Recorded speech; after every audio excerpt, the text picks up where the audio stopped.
Ginagawan nila ng CR at kusina ang batang nagtitinda ng lumpia. Ayos. Tapos na po mga kalingap. Meron na silang... Pinaayos din nila ang bahay ng isang balo.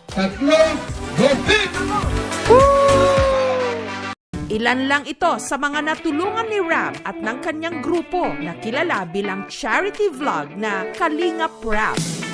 3 hacks para maging habulin. Number 1, magpabitin. Ika nga, less is more. Mag-iwan ng espasyo para sa misteryo. Tendency nating hanap-hanapin at mas kilalanin.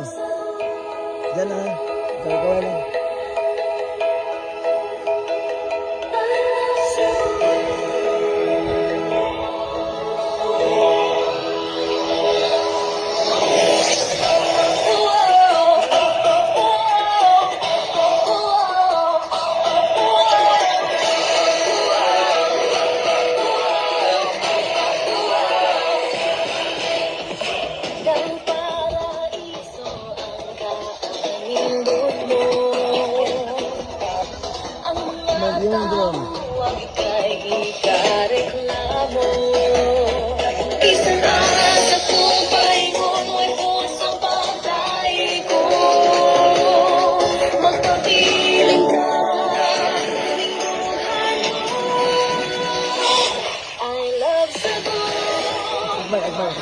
Hey, hey, hey.